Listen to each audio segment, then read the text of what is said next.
In this video, I want to discuss and expose some of the outright lies in the heretical book True or False Pope published by the Society of St. Pius X. In our previous videos, we exposed the incredible errors and contradictions on the new rite of ordination contained in the heretical book. Now we will expose some of the lies, primarily of a personal nature, for if we talked about all aspects of the theological dishonesty in the book, we could go on for hours. The book was written by the ex-Masonic officer, former 32nd degree Freemason John Salza, and his co-author Robert Siscoe. What you need to realize is that one of their goals in this book, actually their mission from Satan, was to attempt to smear Catholics who hold the true position that the public heretic and apostate Jorge Bergoglio is not a true pope. The SSPX and false traditionalists such as Salza and Siscoe realize that more and more people are recognizing the truth that the Vatican II sect and its heretical leaders are not Catholic. How could one not recognize that fact in light of anti-Pope Francis's total apostasy? After all, Francis just officially denied Catholic dogma on marriage and taught that adultery is no longer a mortal sin. He taught to the entire Vatican II sect that people living in adulterous situations or invalid second-quote marriages can be in the state of grace and may receive Holy Communion. Obviously, that proves he's not a Catholic and that his sect is not Catholic. Many people who had previously looked to the SSPX or similar groups are now figuring out that they are totally wrong. Everything that has happened with Francis further proves that the SSPX and similar groups are wrong to anyone with sincerity and honesty. Heretics such as Salza and Siscoe are petrified about this, so they have pulled out all the stops, including resorting to outright lies and smear tactics, in the hope of dissuading people from considering the material published by Catholics such as ourselves. So, one of the features of their book is that they have gone out of their way to attempt to collect whatever they think makes adherents of the sedevacantist position look bad. In that vein, on pages 657 and 658 of their heretical book, the ex-Masonic officer and his co-author quote part of an exchange which they believe illustrates the allegedly bad and bitter fruit of sedevacantists, and why you shouldn't embrace the position or even consider it. They write, quote, "In an exchange with Catholic traditionalist Ryan Grant, who is not a sedevacantist, the Diamond brothers, who could not respond to the cogent rebuttals that Mr. Grant levied against their inane argumentation, decided to terminate the exchange with the following goodbye. Quote, I'm done talking with you, moronic, blind brute, schismatic, heretical, modernist, Neanderthal, false traditionalists. So if you want, don't even post my reply because this is the last email that I will send to you. Don't even bother in responding to this email. I won't keep wasting my time with Neanderthals like you." And then they comment on this. That's honoring Mr. Grant with a whopping 8 descriptive adjectives in a single sentence. What bitter fruits from the Diamond brothers, who write such immature and abrasive invective against Catholics with apparently no shame, end quote.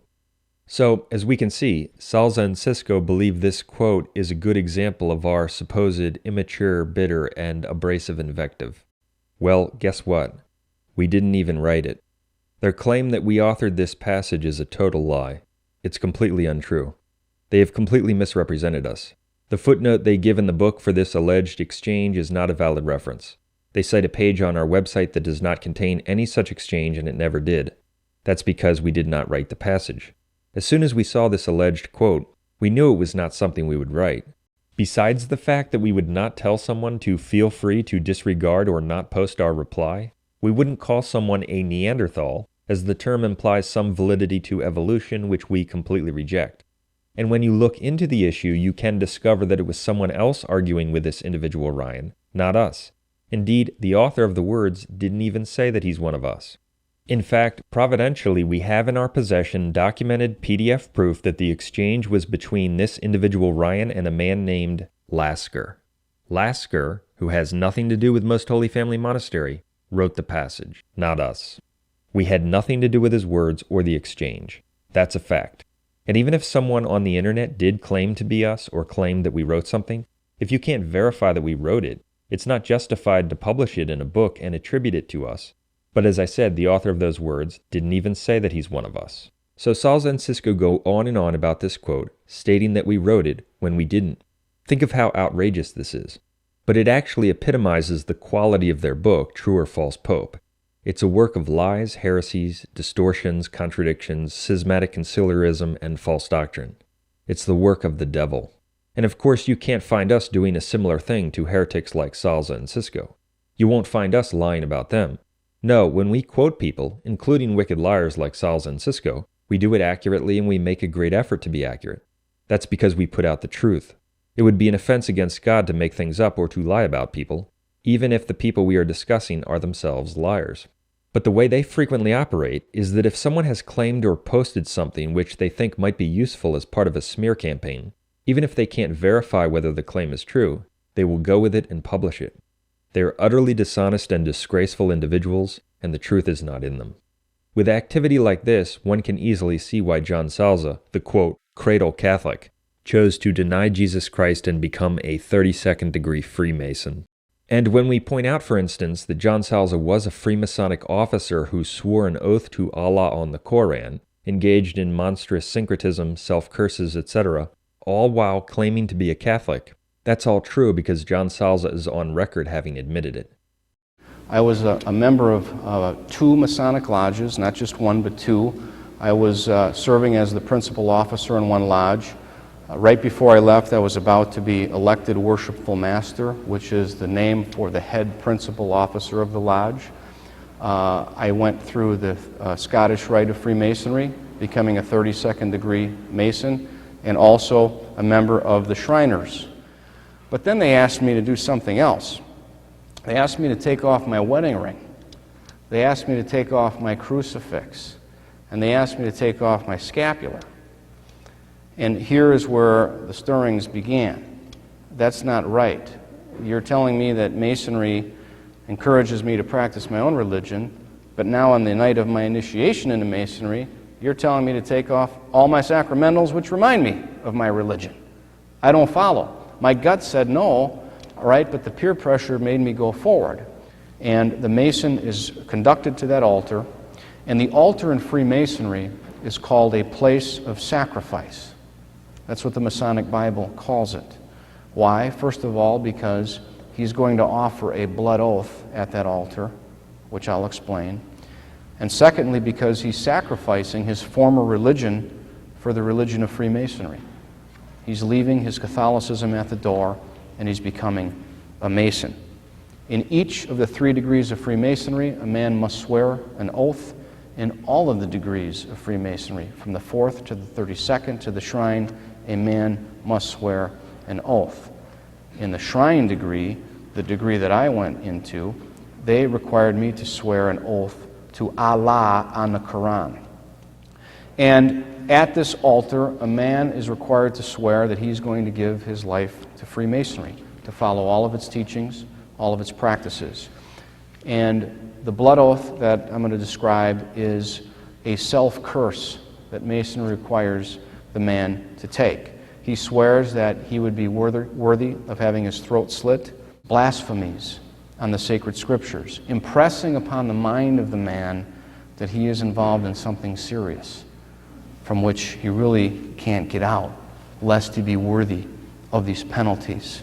The blood that the man is giving his life for in sacrifice to the religion of Freemasonry. That's what makes a man a Mason.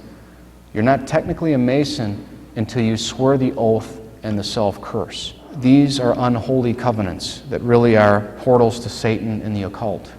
When a man swears such blasphemies to God, it's as if he puts an obstacle up to grace.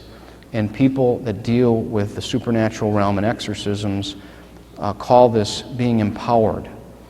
A man becomes empowered, it's called. It's a spiritual term for somebody who is under the presence of an evil spirit. And that's what these oaths do. They call down the evil one and his demons to bind a man to Freemasonry. Salza not only took those demonic Masonic oaths, through which the evil one and demons were called down on him, but he administered those oaths to others. This authorized me to teach Masonic ritual and to instruct other Masons in Masonic ritual. And I even was responsible for editing some Masonic ritual that was approved by the Grand Lodge of Wisconsin. So I was very involved in Masonry. I'm going to walk through Masonic rituals that I have both conferred and experienced in my time in Freemasonry. That means that he administered the demonic Masonic oaths to others. So, as a Freemasonic officer who administered Masonic oaths, Salza not only killed his own soul, but he was the instrument or tool through which the souls of others were implicated in mortal sin and the denial of Jesus Christ. John Salza thus has a history of being an instrument through which others are led into a false religion. Does that sound familiar? Yes, when we consider that he and his heretical co-author are currently arguing that Antipope Francis's false religion and Francis's false profession of faith is actually an external profession of the true Catholic faith. That is their position, and it's another example of their profound self-deception.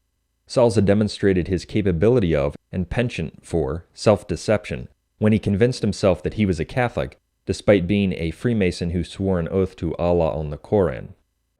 In the shrine degree, the degree that I went into, they required me to swear an oath to Allah on the Quran.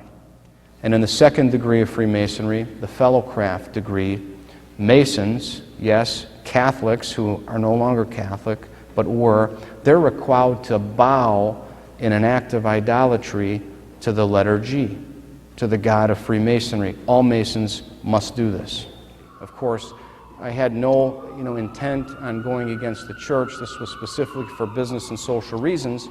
And that was the pretext under which I went into Freemasonry. When I was kneeling at that altar, this is the only time that Masons tell you that you can pray aloud. And I prayed an Our Father and a Hail Mary, a Glory Be calling on Our Lady at this time. Masons heard me call out to Our Lady. They said, pray orally or mentally as you please, and then when you're done, signify Amen. And I know that she was watching over me because I did profess my faith. I felt so guilty about everything that had gone through up to that point. I took the opportunity at that point to profess my faith. Currently, he is engaging in a similar kind of self-deception. He now convinces himself that the notorious heretic and apostate Francis is not even a heretic, but a Catholic who professes the true faith. Salza is also on record saying that he felt an evil spirit or presence when he was doing those wicked things in Freemasonry. These are unholy covenants that really are portals to Satan and the occult. A man becomes empowered, it's called. It's a spiritual term for somebody who is under the presence of an evil spirit.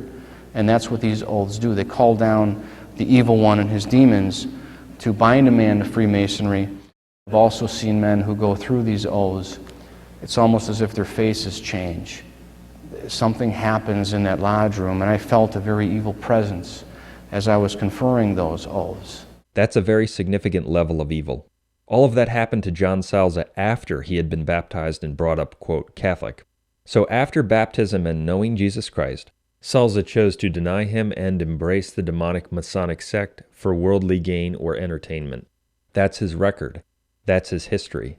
They make a sign, which is called the Grand Hailing Sign of Distress. And it says like this, it goes, O Lord, my God, is there no help for the widow's son? Now, the widow's son is a mockery of Jesus Christ, the Son of God, and Our Lady, the widow. And this is in Masonic ritual. This is everywhere. Masonry deliberately omits Jesus' name from all prayers, and it's at this point that Masonry begins to condition man to view God as the God of any and all religious faiths. Freemasonry lies to them. Masonry tells them that no matter how erroneous their beliefs are, how perverted they are, that they have the truth. Well, even if someone had been freed of the evil presence Salza describes, if that person fell back into certain forms of wickedness and mortal sin, such as by choosing to defend a notorious heretic like Antipope Francis, the evil spirit would return, but this time with 7 others more wicked than himself. As Jesus says in Matthew 12, quote, when the unclean spirit has gone out of a person, it passes through waterless places seeking rest, but finds none. Then it says, I will return to my house from which I came. And when it comes, it finds the house empty, swept, and put in order. Then it goes and brings with it 7 other spirits more evil than itself, and they enter and dwell there. And the last state of that person is worse than the first. End quote. We believe this perfectly explains why John Salza and his co-author, who claim to be, quote, traditionalists and reject almost every official act of the Vatican II sect, have chosen to aggressively defend Antipope Francis at a time when Francis's apostasy is totally obvious. Francis even admits that his teaching may be heresy, yet he teaches it anyway, demonstrating unmistakable pertinacity. What would drive so-called traditionalists to defend the absurd position that a man who so blatantly and constantly rejects Catholic teaching is not even a heretic? What would impel them to do whatever they could to attempt to make those who reject Anti-Pope Francis as a heretic look bad, including lying about them? The answer is, they have a mission from Satan. Thus lies are what one must expect from them, as they are of their father the devil, the father of lies. It therefore makes perfect sense that their work, in addition to containing massive errors and false doctrine, will be characterized and marked by lies about you of a personal nature. The devil can't help himself. He must use his tools to smear and calumniate you, because their pathetic argumentation can't stand up on its own. Their positions are totally refuted in our material, as any honest person who reviews it can see. Nevertheless, when we report on things they have said or done, we do so accurately because we are honest. However, they frequently lie and make things up about us. By the way, although we did not write what they have attributed to us, years ago we did produce 2 videos totally exposing the aforementioned false traditionalist heretic Ryan Grant. We refuted him on every single point, including the joint declaration with the Lutherans on justification, jurisdiction, and other things. That heretic also lied about us, falsely saying that we stole money from someone, only to change the assertion after he knew he couldn't defend it. This is another example of the kind of people who obstinately adhere to the anti-popes. People who are not of the truth, people who violate God's commandment against bearing false witness, and who don't have honesty and charity. That's why God leaves them in darkness. Moving on page 666 of their book, Salza and Siscoe claim that someone was kicked out of Most Holy Family Monastery years ago for holding the sedevacantist position. That is not true. They don't know what they're talking about. Throughout their book, they also falsely state that we attend Mass at a chapel in union with Anti-Pope Francis. No, we don't. But they like to pepper that false claim in frequently. They state it numerous times in the book. On our website, we have detailed guidelines posted about where, according to Catholic teaching and principles, one may or may not receive valid sacraments in this unique period and crisis. Where one may receive sacraments in this unique situation can change depending upon what particular priests do, what happens at certain chapels, etc. We have always operated within the Catholic guidelines that have been posted on our website for others. And of course, as the material explains, people must always avoid the invalid new Mass under pain of grave sin. Numerous times in the book, they also quote us out of context or while withholding key information in order to give a dishonest impression. For instance, they will quote us denouncing certain people in strong language, but they don't share what in particular we're responding to, what the person did or said to us that merited the response, etc. They don't share that information because it's all calculated to give a person who is not privy to the details of the exchange the worst impression possible, when the truth is that our responses in each case were warranted and correct. On page 676 of the book, Salza and Siscoe comment on our statements after the death of, quote, Father Nicholas Gruner.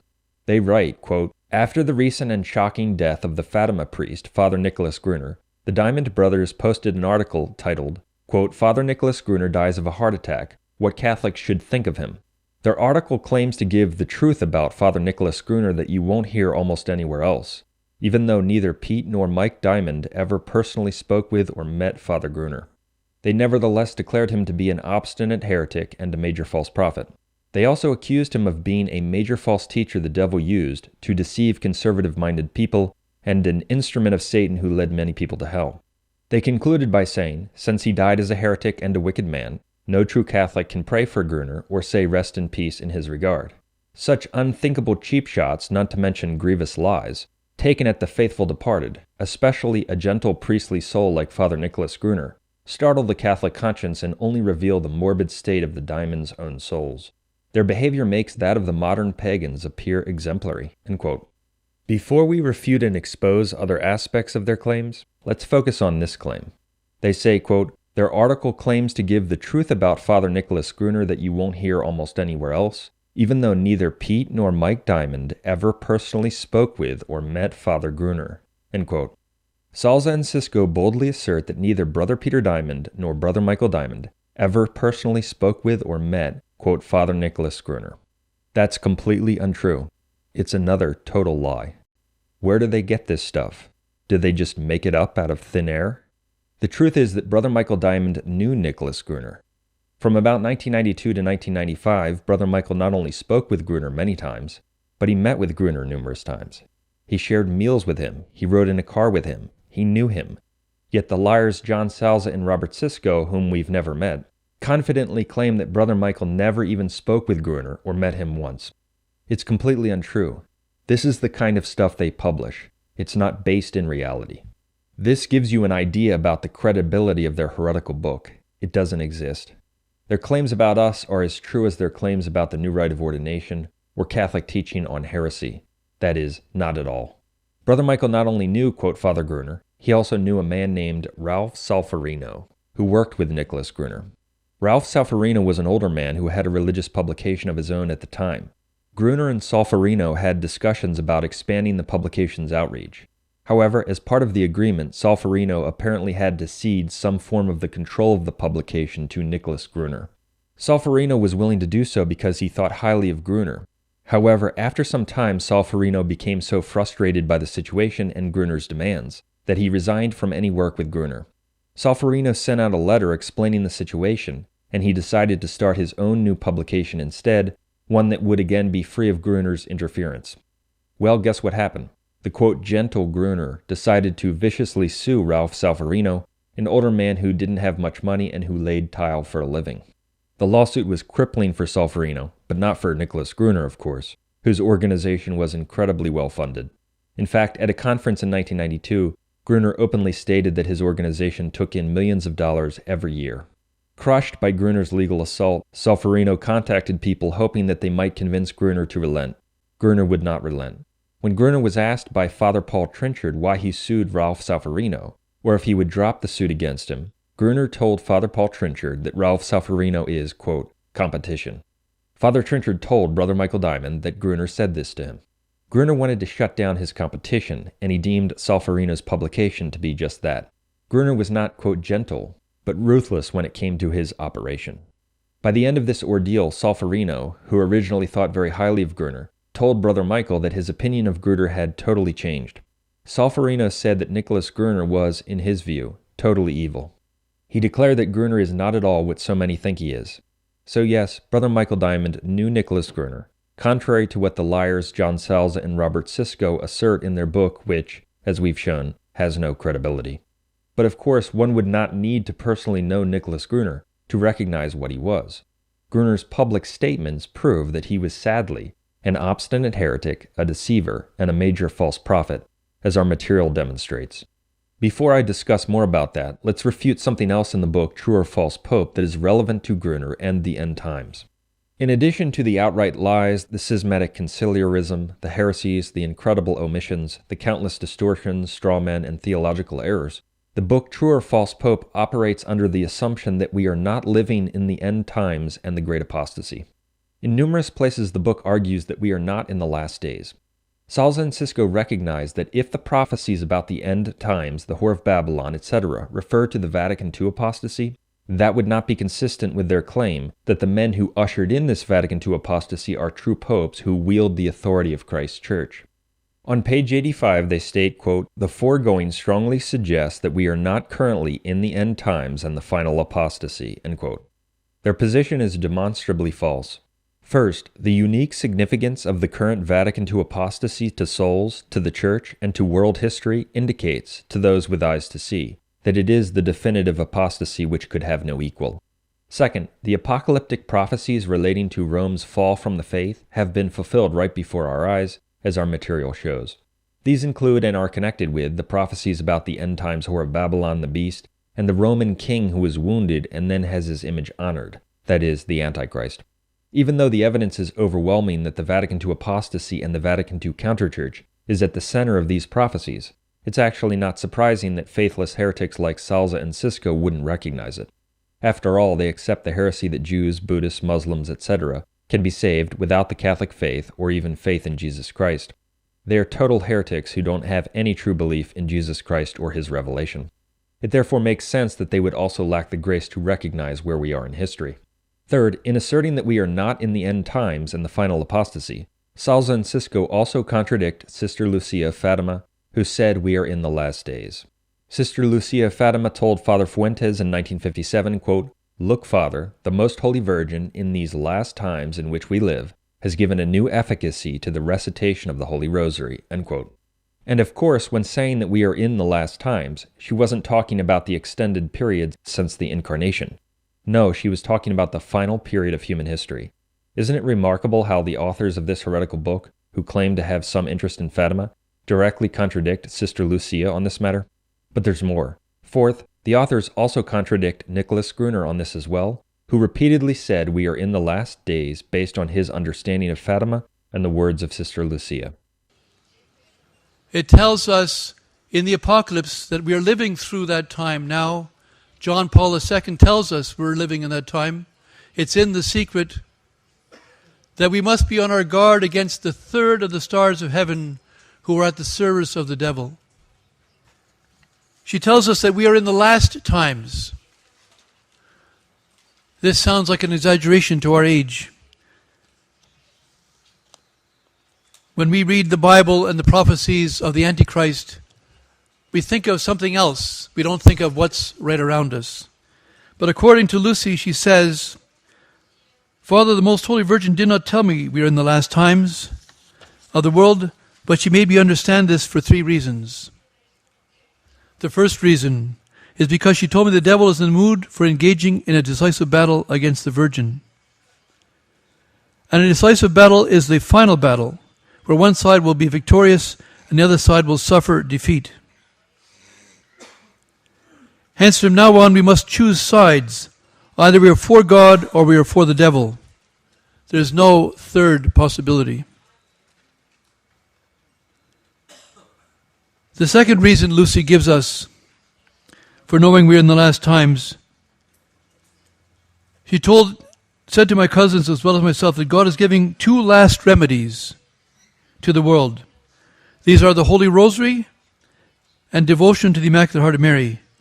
These are the 2 last remedies, which signify that there will be no others.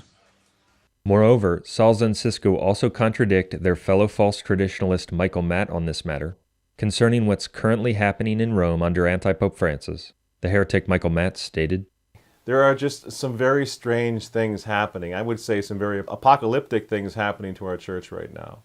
Things that we just have never heard in the history of the church. Take paragraph 297 out of Pope Francis's very controversial apostolic exhortation on the Synod on the Family, which says, quote, "No one can be condemned forever, because that is not the logic of the gospel," end quote. Yeah, you heard that right. Paragraph 297. No, we're not making this up. Go ahead and Google it. Paragraph 297. Quote, "No one can be condemned forever, because that is not the logic of the gospel." Now, has the church ever taught anything even remotely akin to this? They're deeply embedded in the Vatican, and what we all need to do is recognize that that is the reality, that this is an apocalyptic moment. What's happening? What are these men doing?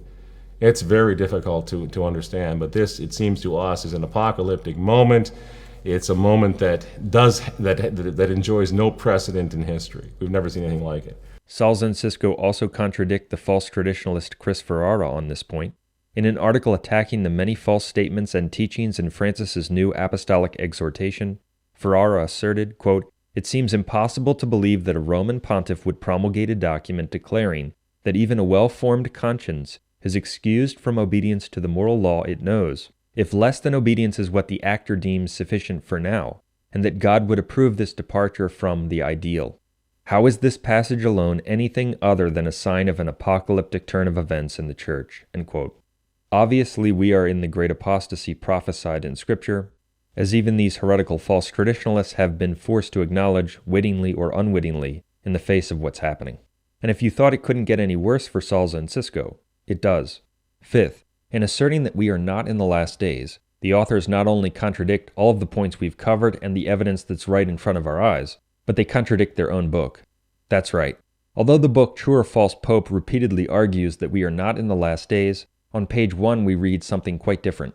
On page 1, in a footnote about the horrible crisis since Vatican II, Salza and Siscoe state, quote, "As learned Catholics well know, Our Lady warned of this crisis. In her apparitions at Quito, La Salette, Rome will lose the faith and become the seat of the Antichrist. Fatima, the apostasy will begin at the top, and Aquita." End quote.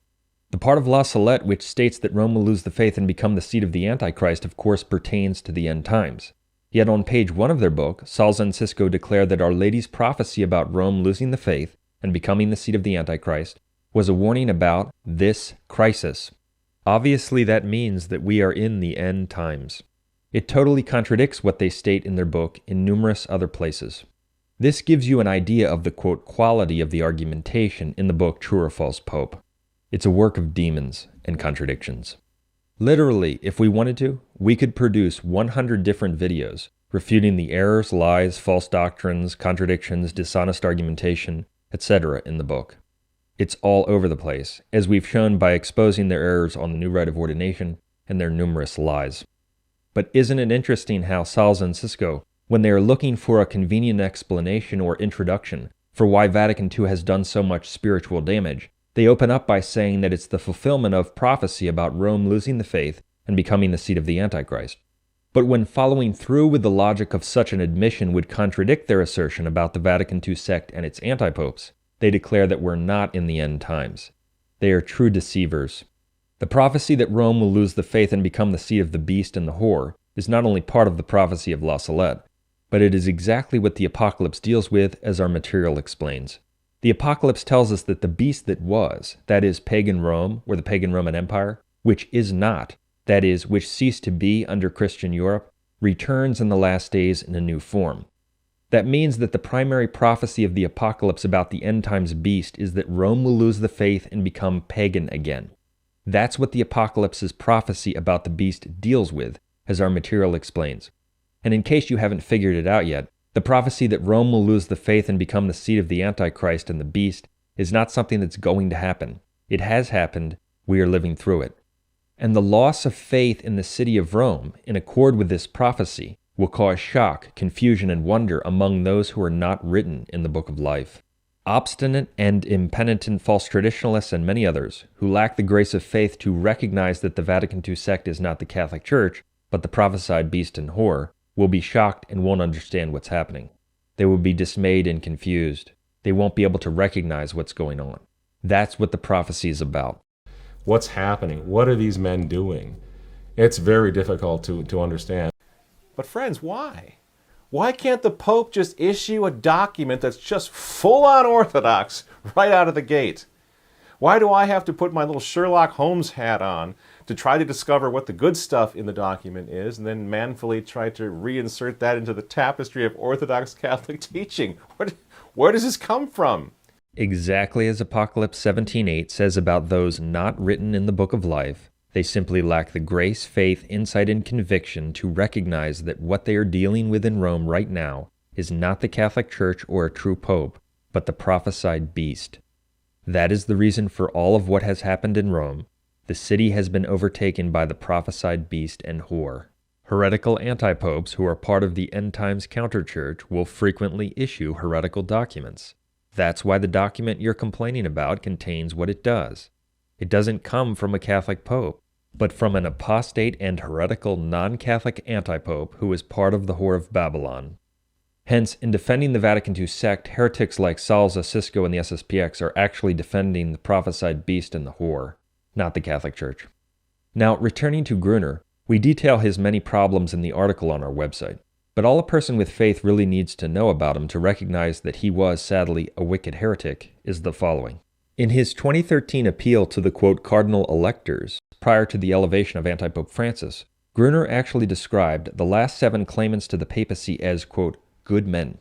Think about that. 7 popes, good men, have tried to obey. We see that John Paul II, for example, went to Fatima 3 times. He consecrated the world a number of times, but still he did not fulfill Our Lady's requests. He wanted to mention Russia, and he was not forbidden by people around him. That means that Nicholas Gruner considered the notoriously wicked antipopes Paul VI, John Paul II, and Benedict XVI, who all assaulted Catholic teaching for many years, to be good. Such an assertion by itself proves without any doubt that Gruner was a wicked false prophet who did not have the Catholic faith. And for an illustration of the perversity involved in calling such notoriously wicked men good, including anti-Pope Paul VI, who tried to destroy the Catholic Mass and the Catholic Church, we can quote Gruner himself. It comes from sacred scripture. Calling evil good and good evil is worse than hypocrisy. The hypocrite at least knows what is good and pretends to be that good person. But the person who calls evil good and glories in being evil is more perverse still.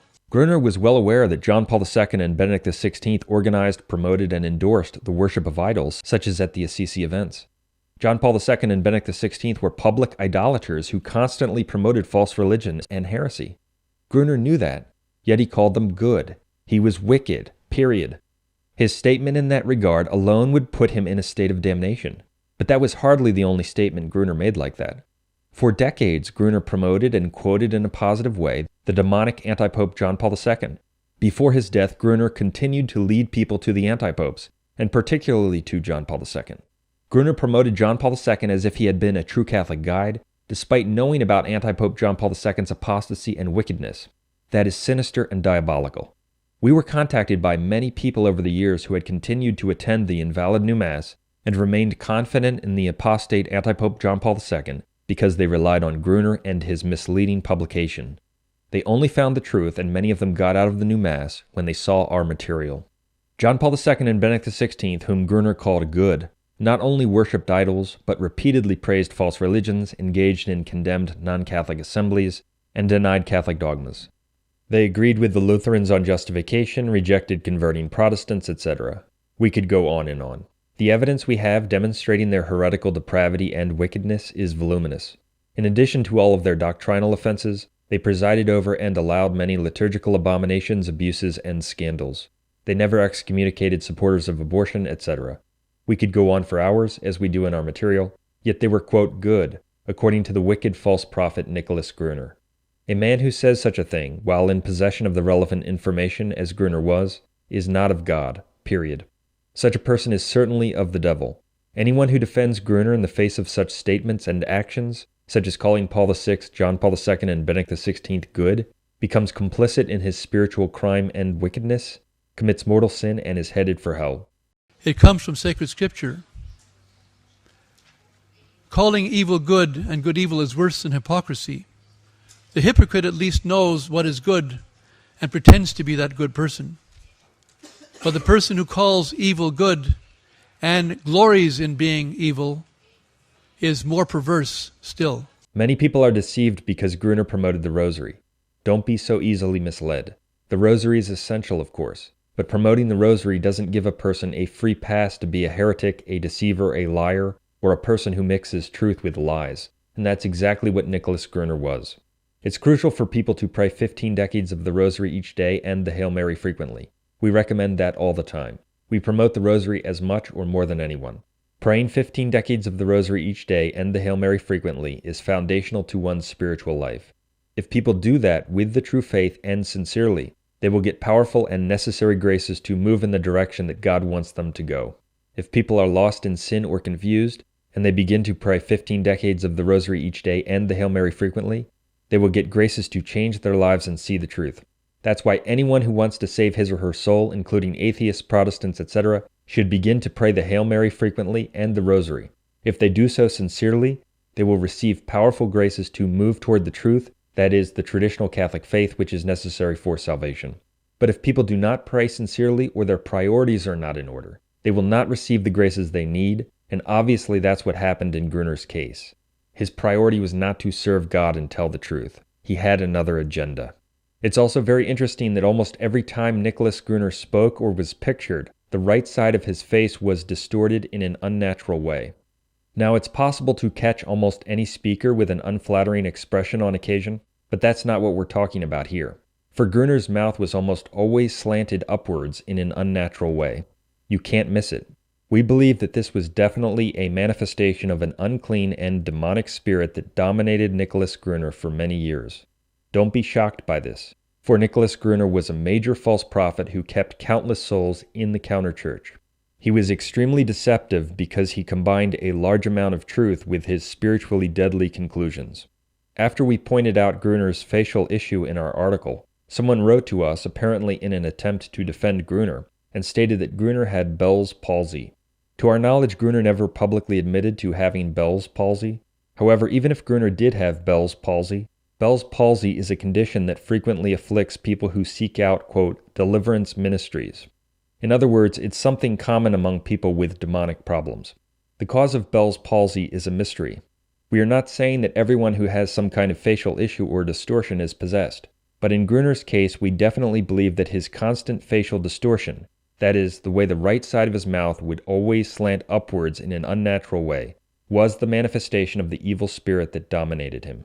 God arranged it so that Gruner would constantly speak with a severely crooked mouth because he was such an important false prophet to the devil. He played a huge role in neutralizing and misdirecting large numbers of people who were interested in Catholic tradition by keeping their hope in the Vatican II sect and in the anti-popes, especially anti-Pope John Paul II. Gruner was also, quote, ordained in the invalid new rite of ordination, and therefore he was not a true priest. That means that Gruner was an idolater because he obstinately presented a piece of bread which he could not transform into the body and blood of Christ to be worshipped. Gruner was aware of the overwhelming arguments against the new rite of ordination, a new rite that even the SSPX admits is doubtful, yet he never made it clear that he had been reordained. That shows tremendous bad will and blindness. It also makes perfect sense that the devil would use a dishonest non-priest and idolater like Gruner to keep people on the path to idolatry. Gruner kept and put people on the path to idolatry by defending and promoting the notorious idolater anti-Pope John Paul II for years. As we explain in our video, the Antichrist revealed the beast that was and is not has returned. Once anti-Pope John Paul II was, quote, canonized by the Whore of Babylon, the people who accept him as a saint are then implicated in John Paul II's idolatry and service of false gods. That's because, as the video carefully explains, to profess that a man who notoriously served false gods is a, quote, saint is necessarily and inescapably to profess belief in the sanctifying power of the, quote, gods that person served. To profess that John Paul II is a saint, therefore, is, for a person with even a basic familiarity with John Paul II's career, to profess belief in the false gods he served.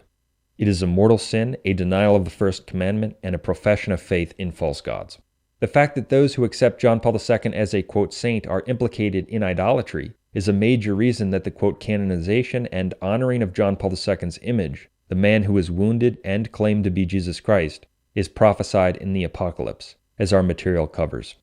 By defending and promoting John Paul II, Gruner kept multitudes on that path to idolatry and hell.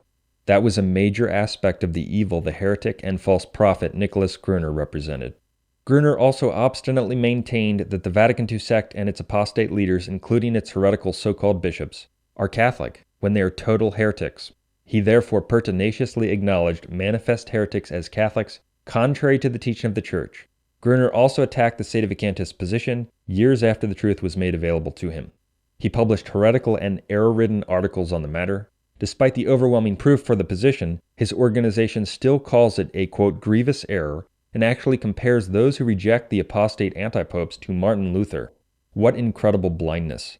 The fools fail to see that the truth is just the opposite of what they say. It is their non-Catholic sect that proclaims communion with Protestants, and it has now officially taught that one may be divorced and, quote, remarried, just like the Protestants. Gruner's total rejection of the true position showed his profound bad will. He wanted to maintain his false traditionalist Fatima enterprise. Gruner also accepted, at least on some level, the sinful birth control practice of natural family planning and the heresy that non-Catholics can be saved without the Catholic faith. He also verbally attacked MHFM and attempted to condemn our work, so that he and false traditionalists like him could maintain their sway over so-called conservatives and traditionalists. Although Gruner promoted some true and important things about the message of Fatima, he was quite wrong about the meaning and fulfillment of the consecration of Russia. His false conclusion on that matter was one of the biggest reasons many so-called traditionalists still, to this day, fail to see the true nature of the current crisis. That is, that the post-Vatican II claimants to the papacy are anti-popes with no authority. His false position on the consecration is carefully addressed and totally refuted in our material. We cover and refute all of the main objections. The truth is that the consecration of Russia happened in 1952. Yet, because they adopted Gruner's incorrect position on the matter, and rejected the overall truth about the current situation, many people remain in the non-Catholic Vatican II counterchurch, waiting in vain for one of their apostate anti-popes to consecrate Russia. Gruner's false position on that matter has neutralized multitudes. Countless people have remained at the new Mass or under the heretical anti-popes, largely if not totally because they wrongly believe that one of the anti-popes must still consecrate Russia. They are totally wrong. The false teacher Gruner gave them false hope in the Whore of Babylon. Gruner's demonic facial issue was also connected, we believe, to the fact that when he was alive, he actually presented himself as a living, breathing, walking apparition. That's right. Nicholas Gruner was actually a false apparition because he identified every aspect of his operation as, quote, Our Lady's. Gruner called his book service Our Lady's Book Service. He called his radio program Our Lady's Radio Program. He called his magazine Our Lady's Magazine. And he called his apostolate, you guessed it, Our Lady's Apostolate. And keep in mind that, quote, Our Lady's Magazine was not the official name of the magazine. So one can't argue that Gruner simply named the magazine in honor of Our Lady, just as someone might name a church or a school in honor of Our Lady. No, that's different. The name of Gruner's magazine was the Fatima Crusader, yet he also identified it as the actual work of Our Lady, just as he presented basically everything he did as if Our Lady herself did it. When someone identifies every aspect of his operation as the actual voice of Our Lady herself, as Gruner did, that person is presenting himself as the living voice of the Blessed Virgin Mary in the world. That's what it means. It is, in essence, to declare yourself to be a visible manifestation or apparition of Our Lady. That's what such propaganda signifies. Gruner presented himself and his organization as the voice of Our Lady, and since his message was false and dishonest in numerous ways, Gruner was a false manifestation or appearance of Our Lady. He was therefore a false apparition from the devil. That's one reason that God allowed the demonic facial contortion to constantly accompany him. If he didn't have a beard, his facial problem would have been even more noticeable, but it's clearly visible and it shows up fittingly, basically every time he speaks. Gruner's deceptive propaganda, dubbing every aspect of his apostolate, quote, Our Ladies, was also, we believe, a huge factor in his incredible and amazing fundraising. Many people were completely brainwashed by his propaganda. They came to believe that they could do no wrong sending money to Gruner year after year, because, after all, he is the voice of Our Lady and his apostolate is the apostolate of Our Lady. By supporting him, they thought, they were supporting Our Lady herself. Many of them are still totally brainwashed by Gruner's propaganda, so much so that they will refuse to hear legitimate criticism of him or consider the facts that totally expose his heresies, his dishonesty, and his false positions. In fact, after we pointed out facts that expose Gruner, one of his deluded false traditionalist fans wrote to us and declared that we are the Antichrist and worse than the Church of Satan for criticizing Gruner. Clearly the man had been demonically brainwashed by Gruner's propaganda, in conjunction with his own failure to receive the love of the truth. Another aspect of Gruner's deception is that he was actually an independent, quote, priest who presented himself as if he was fully approved by the diocesan structure under the antipopes. Nicholas Gruner was suspended by the Vatican II sect for disobedience. He was not in good standing with the Vatican II sect. He was a suspended, quote, priest who conducted an independent operation, yet he passed himself off as if he was fully approved by the Vatican II sect when that was not the case. This enabled Gruner to have the best of both worlds, so to speak. That is, to conduct his own independent operation and mingle with false traditionalists whenever he desired, presenting himself as one of them and soliciting funds from them, while simultaneously soliciting funds from supporters of the counterchurch with the claim that he's a, quote, Catholic priest in good standing. That's why he didn't tell his Novus Ordo supporters clearly that they must not go to the new Mass. That would have cut him off from too many people. But instead, it cut him off from God. And his ploy largely worked, at least until his death and judgment. Multitudes of those in the Novus Ordo, as well as many independent false traditionalists, supported him. It was just another aspect of Nicholas Gruner's many layers of deception and dishonesty. Gruner was constantly mixing truth with lies, hiding things that people needed to hear, etc. He was an extremely evil individual who did incalculable damage to souls, especially to the more, quote, conservative and traditional ones who were sucked in by his promotion of many aspects of truth about Fatima, the Rosary, and Our Lady. We truly wish Nicholas Gruner had been different, but he chose his own path. His story is indeed a tragedy, but it's a tragedy completely of his own making. As mentioned already, Gruner did many good things and he promoted some true things, but that doesn't suffice for salvation. It doesn't justify doing evil things at the same time. Gruner wanted to put himself out there as a teacher of the Catholic faith who should be followed, but the conclusions he put forward were false. When that happens, the consequences are very serious. Gruner decided to present himself as a guide who told others what to believe and even whom to avoid, but the men he promoted were notorious and wicked heretics who led multitudes into heresy, idolatry, and mortal sin. The consequences of that are disastrous. Gruner wanted to be a leader, a teacher, and a guide, but he was a false guide. It's a truth of faith that God casts those who die as heretics or liars to burn forever in the eternal lake of fire. They will burn forever and ever like a piece of kindling wood in a sea of fire. That's what Almighty God does to people who deny His teaching. He doesn't mess around. The issues that concern the preservation of His true faith and the rejection of heresy and idolatry are of the highest importance. Gruner obstinately misled multitudes and perverted the truth on those matters. That's the truth. Let those who want the truth hear it. The people who consider this assessment too hard simply don't have the true Catholic faith. Their views are tainted by the world and by what wicked and liberal people who don't know God think. As Sister Lucia rightly noted, in this final battle in the end times, either people are for God or they are for the devil. There's no third possibility. Either you are all for God and you reject the heretics who are attacking the faith in this end times apostasy, or you are for the devil, period. If you don't have the true faith, then you won't see the truth in what we have presented about Gruner. It will just be too hard for you. You won't see what the big deal is about what he did. So, for instance, if you don't recognize the evil and mortal sin involved in accepting anti-Pope John Paul II as a good man or as a, quote, saint, which Gruner led countless people to do, then you won't recognize the truth in what we are saying about Gruner. You won't see it because you are a blind individual, devoid of supernatural faith and a concern for God's truth, and God rejects you. In that case, you actually worship a different, quote, God than real Catholics do. You worship a false God who has no problem with idolaters who promoted false ecumenism for decades, being recognized as good men or as, quote, saints. But the true God has a major problem with that. The fact that Gruner led multitudes into that mortal sin and rejection of God doesn't bother you because you don't believe in the true God who founded the Catholic Church.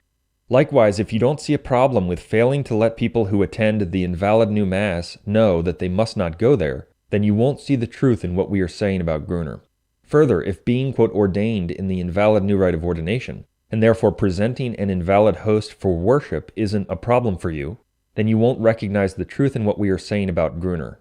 In short, if you don't have the true Catholic faith, and you don't reject the heretics and the idolatry of the Vatican II sect, the end times counterchurch, then you won't be able to see the truth in what we are saying about Gruner.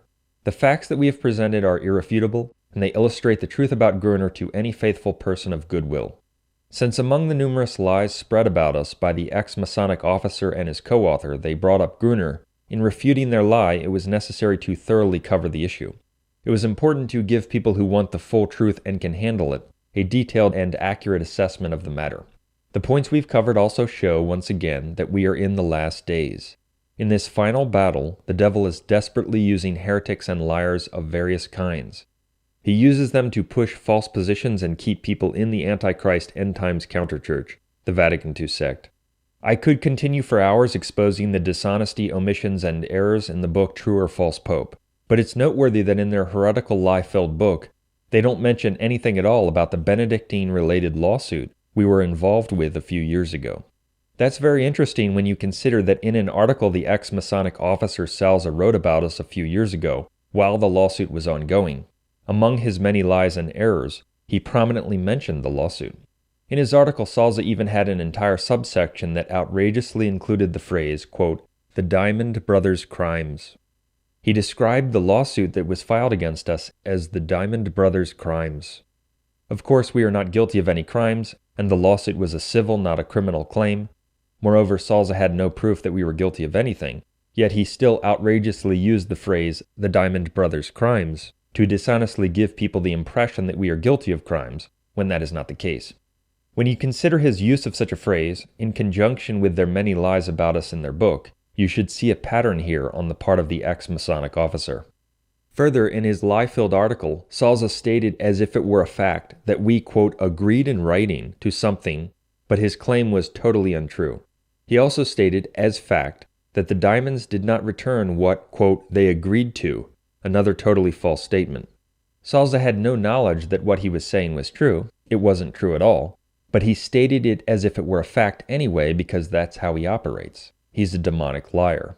Indeed, in the aforementioned article, this unbelievable liar John Salza also stated that in my debate years ago with William Albrecht on sedevacantism, I removed almost 35 minutes of Albrecht's argumentation before posting the debate. That's what this guy Salza actually wrote. His assertion is completely and totally untrue. It's another astounding lie from the diabolical liar. Not 1 second of Albrecht's argumentation or the debate itself or his words or anything that was part of the debate was removed. Not 1 second. Yet this tool of Satan, John Salza, publishes for all to see the complete and total lie that almost 35 minutes of the debate were removed. Incredible. This shows you what you are dealing with in the ex-Masonic officer. I've also seen men who go through these oaths. It's almost as if their faces change. Something happens in that lodge room, and I felt a very evil presence as I was conferring those oaths. In fact, shortly after the debate with Albrecht, which took place in 2009, Albrecht wrote to me and praised me for my honesty in providing him so promptly with what I said I would. He did not write to me and claim that something was missing because nothing was missing. I had never even heard of this absurd assertion until the liar Salza said it, obviously in an effort to smear us because we had so thoroughly refuted his article on sedevacantism. The only explanation for how Salza even came up with this absurd notion, in addition to diabolical intervention and his profound dishonesty, is that perhaps sometime after the debate, Albrecht either made it up in an attempt to save face because the debate went so poorly for him, and Salza, who, as we've shown, is willing to publish things that make his opponents look bad, even when he doesn't know if what he's publishing is true, went with it, or someone has conflated time breaks in between the debate sessions, which contained no debate content whatsoever, with the actual debate itself. Either way, what he posted was another total lie and a further illustration of his diabolical dishonesty. People who publish lies like that about other people are under the control of Satan. These are unholy covenants that really are portals to Satan and the occult. A man becomes empowered, it's called. It's a spiritual term for somebody who is under the presence of an evil spirit. And that's what these oaths do. They call down the evil one and his demons. Interestingly, Salza did not choose to include this particular lie in his book. He focused on other things, perhaps because he realized that it was so absurd and insupportable. In my lengthy response to Salza's article, which was called "John Salza Has No Idea What He Is Talking About," I went through and in writing decimated every page of his article, theologically and otherwise. I proved that there was a lie, a contradiction, or an error on every single page of what he wrote. Salza was refuted on everything, on small things, big things, etc. I proved that he contradicts himself within his article, between his articles, that he changes his position, etc. It's a total thrashing, as any honest person who takes the time to read it can see. And then, as readers of our website know, in 2014 the lawsuit that had been filed against us, the one Salza outrageously and dishonestly described with the phrase, "the Diamond Brothers' crimes," ended in a stunning victory for Most Holy Family Monastery. After discovery, the judge in the case granted our motion for summary judgment, dismissing the entire lawsuit that had been filed against us. Every single claim made against us was dismissed based on a consideration of the facts and the law. It was a total and smashing victory for us. But guess what? There's not a peep about the lawsuit in Salza and Siscoe's book, True or False Pope. Isn't that interesting? Now that the lawsuit has ended in complete victory for MHFM, they don't mention it at all. It was prominently mentioned by Salza just a few years ago, but now that it has ended in total victory for us, if you relied on their book, you'd never know it happened. That should tell you a lot. The lawsuit is no longer useful for them in a smear campaign, so they don't say a word about it in their heretical book. Instead, they just focus on other lies. But you can be almost certain that if the lawsuit were still ongoing, they would prominently mention it in the book because then it would still be useful for their smear campaign, even though they would still have no proof that we were guilty of anything. That's how those liars operate because they are not of the truth. And one of the reasons they have chosen to lie about us in the way they have is that we've publicly humiliated both of them. We've annihilated their heretical writings and false teachings in our videos and articles, which has caused them great embarrassment, as any honest person who has viewed our refutations of them knows. Now, with regard to that lawsuit, which we won, it's very important for people to realize that every claim in the case was connected to the plaintiff's assertion that it's fraudulent for us to present ourselves as Benedictines, or as members of the Order of St. Benedict, or as members of the OSB. So the entire lawsuit was based upon and centered around the legitimacy of our claim to be Benedictine monks, or members of the Order of St. Benedict. Well, guess what? Not only did we win the lawsuit, but the final judgment ending the Benedictine case in complete victory for us was issued on March 21st, 2014. March 21st is the Feast of St. Benedict in the traditional Catholic calendar. It's the one day of the year in the traditional Catholic calendar that specifically honors St. Benedict. Obviously, that's not just a coincidence. In fact, probably nothing like it has ever happened in church history, in which a case that is all about whether a group can legitimately present itself as members of the Order of St. Benedict ends in victory for the group that says it's Benedictine on the one day of the year that is St. Benedict's feast day.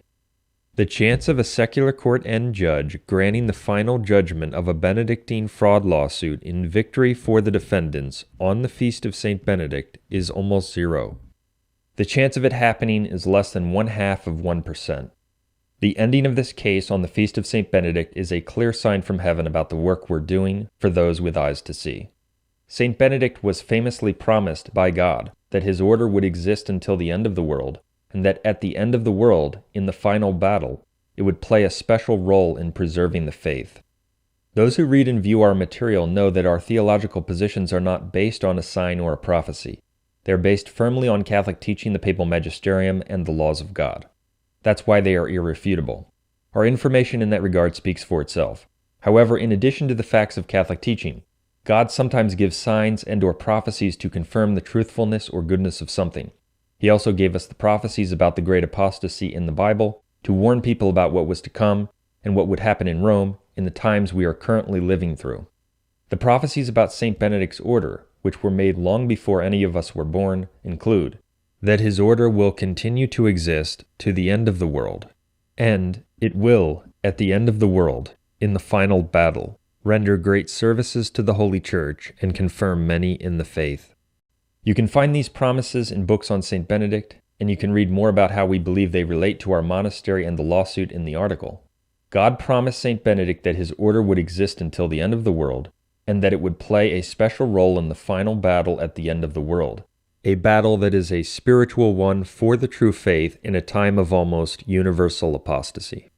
So, Sister Lucia told us that our time is the time of the final battle in the end times. And God promised St. Benedict that during this time, in the final battle, there will be Benedictines who will play a special role for the Church in preserving the faith. Do we believe we are that order? Yes, we do. In fact, it's very interesting that not only did the lawsuit end on the Feast of St. Benedict, but the official document ending the case on that day was called the, quote, final judgment. That means that the final judgment of the judge about our Benedictine claim was issued on the Feast of St. Benedict. And as people know, our material explains how we are living through the great apostasy in the end times, in the final battle, before the final judgment. What's happening? What are these men doing? It's very difficult to understand. But friends, why? Why can't the Pope just issue a document that's just full-on orthodox right out of the gate? Why do I have to put my little Sherlock Holmes hat on to try to discover what the good stuff in the document is, and then manfully try to reinsert that into the tapestry of Orthodox Catholic teaching? Where does this come from? This is an apocalyptic moment. 7 popes, good men, have tried to obey. Calling evil good and good evil is worse than hypocrisy. It tells us in the apocalypse that we are living through that time now. It's in the secret. She tells us that we are in the last times. When we read the Bible and the prophecies of the Antichrist, we think of something else. We don't think of what's right around us. But according to Lucy, she says, Father, the Most Holy Virgin did not tell me we are in the last times of the world, but she made me understand this for 3 reasons. The first reason is because she told me the devil is in the mood for engaging in a decisive battle against the Virgin.